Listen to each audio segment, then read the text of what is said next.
definitely owe a lot of credit to, because she really, I think, really emphasized the importance of like Halloween and spooky things to me as a kid. And she would always bring me around to like the local Halloween stores and Spirit whenever it was the season, and take me around to look at all the animatronics and everything. But she also made sure that I watched, you know, the Munsters and the original Addams Family and Scooby-Doo as a kid. And ever since, I've just been obsessed with like any kind of scary content that I could get my hands on. So definitely that. Carrie was one that I watched really young, and that like I was hooked on horror after that for sure.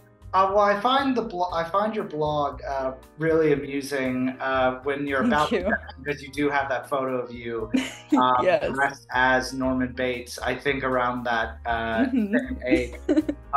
So yeah, so Carrie, you said, was kind of a big influence on you. Did that get you, as well as horror, kind of explore Stephen King as well? Yeah, definitely.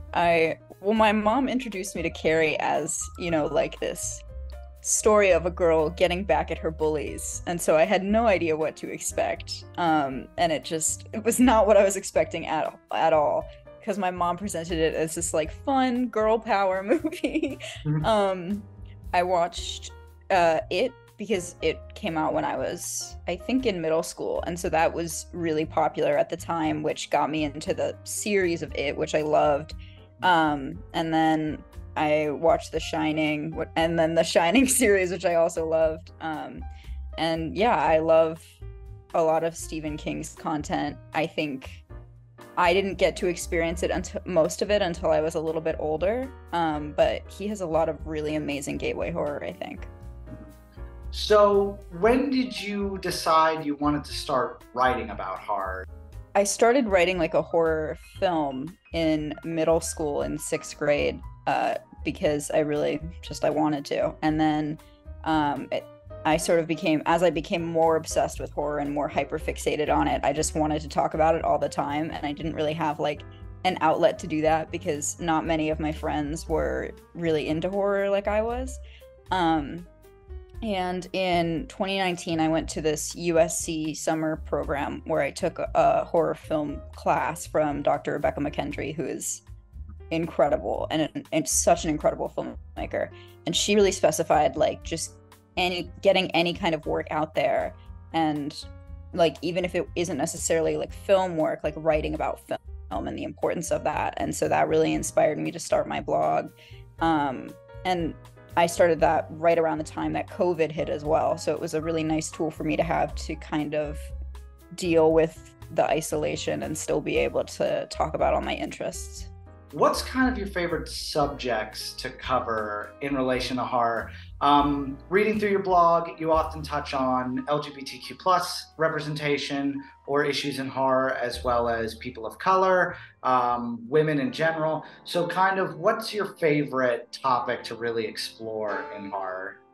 That's tough. I think it definitely changes from time to time. Right now, it's definitely horror films that have been overlooked because of the way that they were marketed, like films like Jennifer's Body, or Ginger Snaps, like films that were specifically marketed towards teenage girls, I think often get a lot of criticism because they're for women and they get overlooked because of that. But I think the horror genre as a whole, the thing that really draws me to it is the fact that it's able to have all of these really important social messages and touch on social issues so well and so like metaphorically. And that's I think what drew me to horror in the first place. And so anytime I can talk about that or any kind of like social issues within horror, that's what I'm most passionate about, because I think all horror really does do that, and I think all horror is definitely political.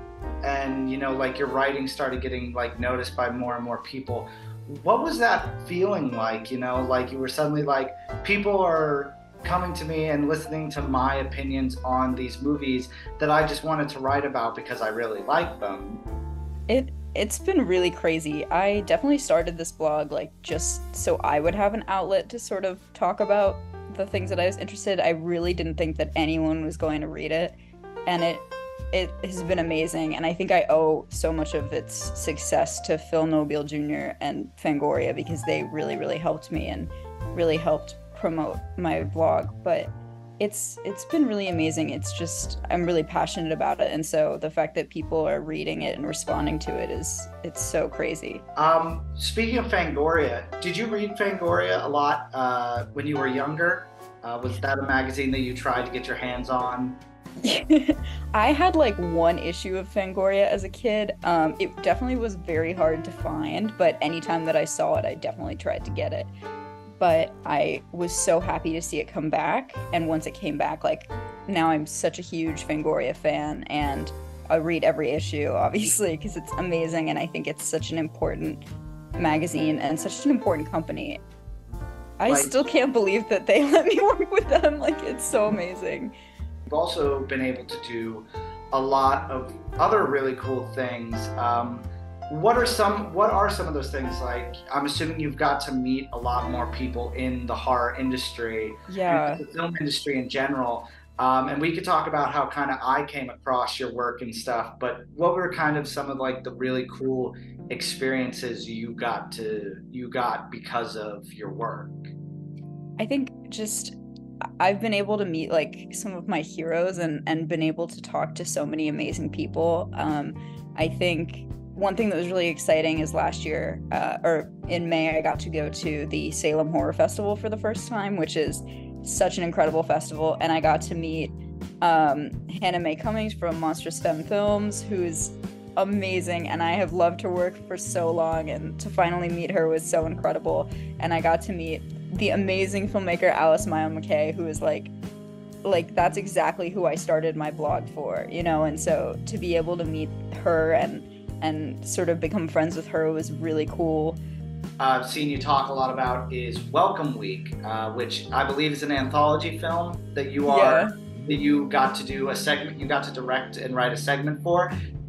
Kind of talk a bit about, or I guess again, like those strikes and everything, talk about what you are. It's a fully independent film, so we can talk about I'm it. not pretty sure. I know independent films are. We got lucky with that, yeah.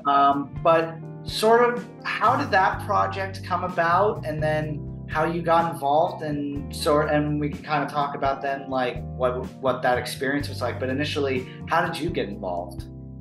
I'm so proud of this project, and I'm so excited that it's finally we finally just wrapped. So I'm wrapped post-production, so I'm really excited to talk about it. But so the guys at Screenager Productions, who are awesome, they had made a film in quarantine called Satan's Servant, which they made when they were in high school, I think for $2,500 maybe. It was made for very little money, and it was so good and so much fun, and it was just a really refreshing thing to see, especially while we were in the pandemic.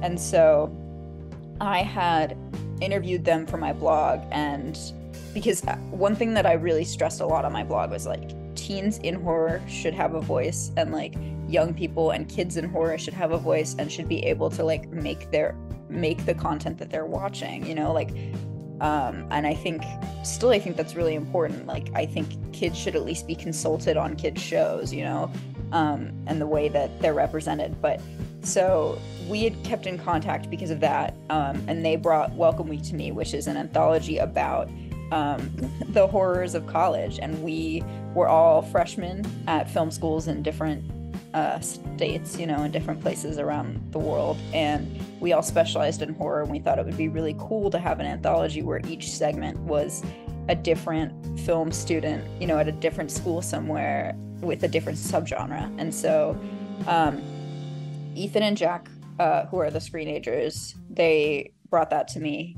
and then along with Noah Levine, and we all produced it together. So we were all the producers, and we each brought in one person to also work on making their own segment. So I ended up producing the whole film and then directing and co-writing one of the segments, which was called Falling Into Place. And the whole film was it was so much fun. It was really cool to get to connect with all these filmmakers from all over. We have a filmmaker in Scotland, we have filmmakers, you know, in Texas and LA, I'm in Boston.